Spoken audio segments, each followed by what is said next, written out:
روزنامه‌های ایران روز یکشنبه از آن خبر دادند که وزیر نفت جمهوری اسلامی همراه با گروهی از مشاوران ارشد این وزارتخانه در دادسرای دیوان محاسبات درباره آنچه 1 میلیارد دلار گم شده خوانده می شود توضیحاتی دادند. علیرضا کرمانی: آنچه گم شدن 1 میلیارد دلار از درآمدهای نفتی سال 85 خوانده می شود حالا به داستانی دنباله‌دار بدل شده است. از دیوان محاسبات اصرار و از دولت انکار. بالاخره هم کار به احضار وزیر نفت به دادسرا کشیده است. روز یکشنبه روزنامه‌های ایران خبر از آن دادند که غلام حسین نوذری و شماری از مدیران ارشد مالی وزارت نفت در دادسرای دیوان محاسبات به پرسش‌های بازپرس پرونده پاسخ گفتند. این در حالی است که در سال 1385 کاظم وزیری هامانه وزیر نفت بوده است و نه غلام حسین نوذری. سیاوش رسام، روزنامه نگار حوزه نفت و انرژی در تهران: از نظر دیوان محاسبات مسئول درآمدهای نفتی و ارسالش به خزانه وزیر نفته و اصولا همیشه این وزیر نفت و مورد پرسش قرار میدن. ضمن اینکه مسئول وزارت نفت آقای نوذریه. اگر پرونده مراحل پیچیده‌ای رو بخواد طی کنه، یعنی از این دادرسی‌های اولیه بخواد به دادرسی‌های ثانویه و پی در پی و مکرر و متعدد کشیده بشه، احتمال زیاد آقای هامانه هم بخوان ازش تحقیقات به عمل بیارن. ولی تو مراحل ابتدایی فکر کنم فقط همون آقای نوذری کفایت کنه.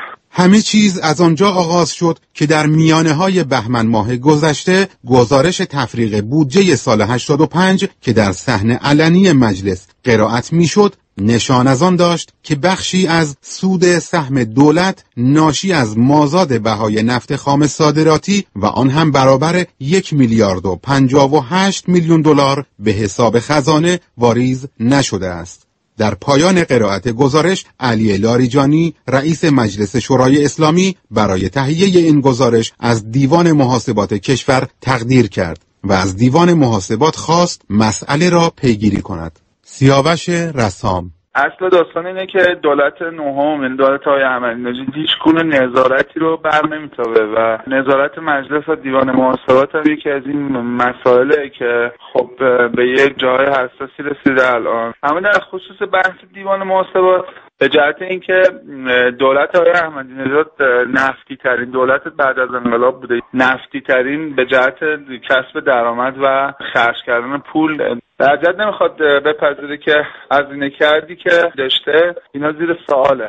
و دنباله داستان اوایل اسفند ماه محمود احمدی نژاد در گفتگویی با شبکه 1 سیمای جمهوری اسلامی ایران گزارش دیوان محاسبات را اشتباه خواند. اما دیوان محاسبات بلافاصله خواستار حضور مسئولان این دیوان در برنامه مشابه تلویزیونی شد تا افکار عمومی را در جریان رسیدگی‌ها قرار دهد. اواخر اسفند ماه وزیر اقتصاد در نامه‌ای به دیوان محاسبات نوشت که تخلفی در درآمدهای نفتی انجام نگرفته است. اصرارها و انکارها از دو سو ادامه داشت تا در روزهای گذشته که وزیر نفت نامه‌ای سرگشاده به رئیس دیوان محاسبات نوشت و واریز نشدن مبلغ 1 میلیارد دلار را انکار کرد. در سوی دیگر رئیس دیوان محاسبات با ارسال پاسخی به رسانه‌ها تأکید کرد که این نهاد نظارتی با قوت موضوع را تا رسیدن به نتیجه پی خواهد گرفت. سیاوش رسام: نکته بعد اینه که قبل از دولت نهم هم 16 سال، یعنی 2 تا 8 سال هم دولت‌های مختلف اومدن و گزارش تفریغ بودجه تو اونا هم در میومده تو دولت‌های قبلی. مسئله مثل که جدی‌تر از این حرفاست، مثل که پول حساب خزانه ریخته نشده که دیوان محاسبات انقدر مستر. به گزارش خبرگزاری‌های داخلی ایران پس از احضار وزیر نفت و مدیران ارشد این وزارتخانه به دادسرای دیوان محاسبات، توضیحات وزیر و مدارکی که او به دادسرا ارائه کرده است در حال بازبینی است و هنوز قضات دیوان محاسبات درستی این مدارک را تایید نکردند. علیرضا کرمانی درباره چگونگی یافتن دلایل ناپدید شدن 1 میلیارد دلار درآمد نفتی گزارش میداد.